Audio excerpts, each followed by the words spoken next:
లేవీయుకాండము 11వ అధ్యాయము.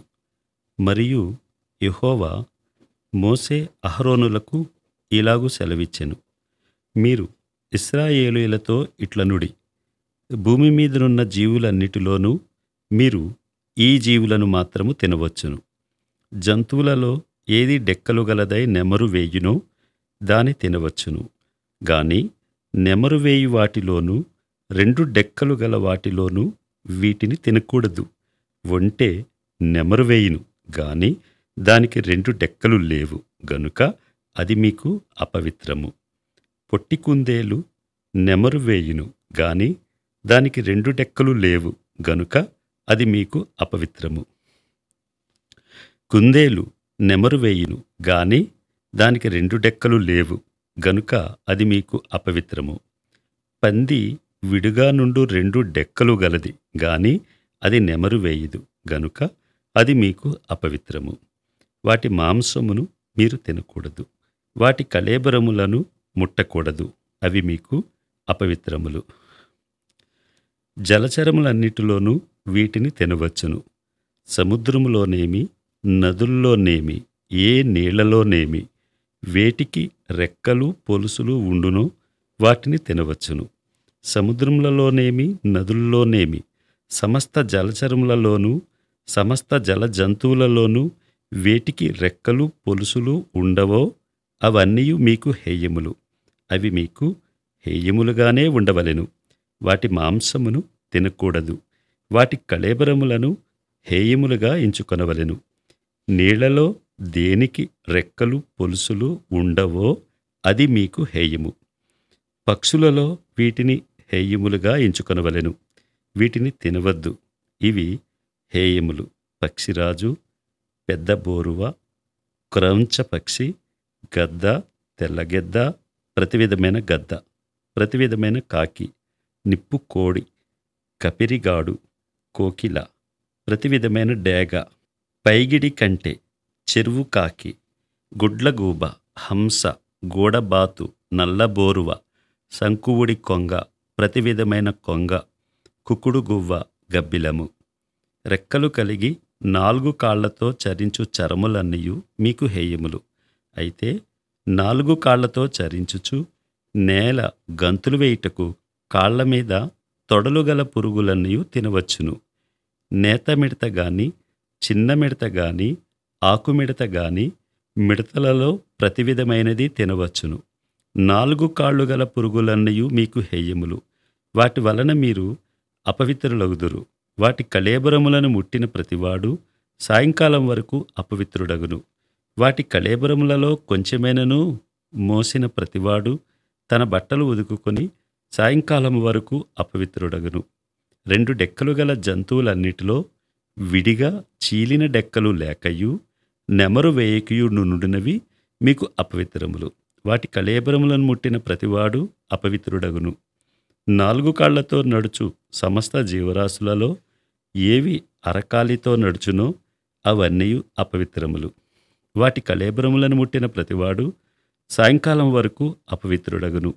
వాటి కళేబరమును మోసిన ప్రతివాడు తన బట్టలు ఉదుకుకొని సాయంకాలం వరకు అపవిత్రుడగును. అవి మీకు అపవిత్రమైనవి.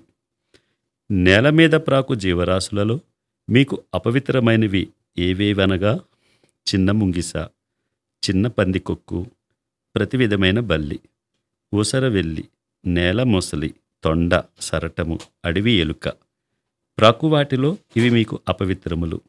ఇవి చచ్చిన తరువాత వీటిని ముట్టిన ప్రతివాడు సాయంకాలం వరకు అపవిత్రుడగును. వాటిలో చచ్చిన దాని కళేబరము దేనిమీద పడునో అది అపవిత్రమగును.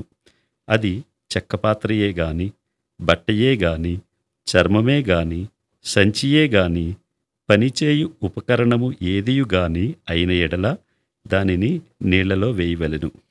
అది సాయంకాలం వరకు అపవిత్రమై ఉండును. తరువాత అది పవిత్రమగును. వీటిలో ఏదైనను మంటి పాత్రలో పడిన ఎడల దానిలోనిదంతయు అపవిత్రమగును. మీరు దానిని పగలగొట్టవలెను. తినదగిన ఆహారం అంతటిలో దేనిమీద ఆ నీళ్లు పడునో అది అపవిత్రమగును. అట్టి పాత్రలో త్రాగిన ఏ పానీయమును అపవిత్రము. వాటి కళేబరములలో కొంచెము దేని మీద పడునో అది అపవిత్రమగును. అది పొయ్యి అయినను కుంపటి అయినను దానిని పగులగొట్టవలెను. అవి అపవిత్రములు.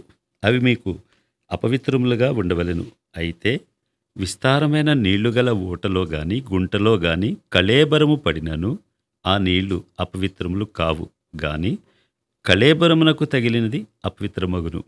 వాటి కళేబరములలో కొంచెము విత్తుకట్టు విత్తనముల మీద పడినను అవి అపవిత్రములు కావు గాని ఆ విత్తనముల మీద నీళ్లు పోసిన తరువాత కళేబరములో కొంచెము వాటి మీద పడినెడల అవి మీకు అపవిత్రములగును.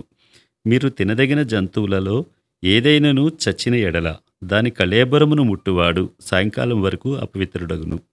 దాని కళేబరములో ఏదైనను తినువాడు తన బట్టలు ఉదుకుకొని సాయంకాలం వరకు అపవిత్రుడగును.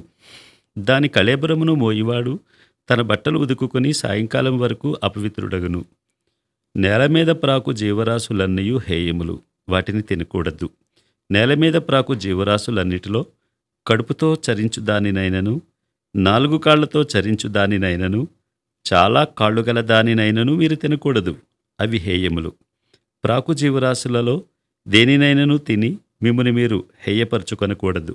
వాటి వలన అపవిత్రులగునట్లు వాటి వలన అపవిత్రత కలుగు చేసుకొనకూడదు. నేను మీ దేవుడినైన యెహోవాను. నేను పరిశుద్ధుడును గనుక మీరు పరిశుద్ధులై ఉండునట్లు మిమ్ముని మీరు పరిశుద్ధపరచుకొనవలెను. నేల మీద ప్రాకు జీవరాశులలో దేనివలనను మిమ్ముని మీరు అపవిత్రపరచుకొనకూడదు. నేను మీకు దేవుడినై ఉండుటకు ఐగుప్తు దేశంలో నుండి మిమ్మును రప్పించిన యెహోవాను. నేను పరిశుద్ధుడును గనుక మీరును పరిశుద్ధులు కావలెను. అపవిత్రమైన దానికిని పవిత్రమైన దానికిని తినదగిన జంతువులకును తినదగని జంతువులకును భేదము చేయునట్లు జంతువులను గూర్చియు పక్షులను గూర్చియు జలచరములైన సమస్త జీవులను గూర్చియు నేల మీద ప్రాకు సమస్త జీవులను గూర్చియు చేసిన విధి ఇదే అని చెప్పుమనెను. లేవీయ కాండము 12వ అధ్యాయము. మరియు యెహోవా మోషేకు ఇలాగు సెలవిచ్చెను. నీవు ఇశ్రాయేలీయులతో ఇట్లనుము, ఒక స్త్రీ గర్భవతి అయి మగపిల్లను కనినేడల ఆమె 7 దినములు పురిటాలై ఉండవలెను. ఆమె తాను ముట్టుదై కడగా నుండి దినముల లెక్కను బట్టి పురిటాలై ఉండవలెను. 8వ దినమున బిడ్డకు సున్నతి చేయింపవలెను. ఆమె తన రక్తశుద్ధి కొరకు 33 దినములుండి తన రక్తశుద్ధి దినములు సంపూర్ణమగు వరకు ఆమె పరిశుద్ధమైన దేనిదైనను ముట్టకూడదు. పరిశుద్ధ స్థలంలో ప్రవేశింపకూడదు. ఆమె ఆడుపిల్లను కనిన ఎడల ఆమె తాను కడగా ఉండునప్పటి వలె 2 వారములు పురిటాలై ఉండవలెను. ఆమె తన రక్తశుద్ధి కొరకు 66 దినములు కడగా ఉండవలెను. కుమారుని కొరకే గాని కుమార్తె కొరకే గాని ఆమె శుద్ధి దినములు సంపూర్తి అయిన తరువాత ఆమె దహనబలిగా 1 ఏడాది గొర్రెపిల్లను, పాపపరిహారార్థ బలిగా 1 పావురపు పిల్లనైనను, తెల్ల గువ్వనైనను ప్రత్యక్షపు గుడారం యొక్క ద్వారమునకు యాజకుని యొద్దకు తీసుకొని రావలెను. అతడు యెహోవా సన్నిధిని దానిని అర్పించి ఆమె నిమిత్తము ప్రాయశ్చిత్తము చేయగా ఆమె రక్తస్రావ విషయమై ఆమె పవిత్రపరచబడును. ఇది మగపిల్లను గాని ఆడుపిల్లను గాని కనిన స్త్రీని గూర్చిన విధి.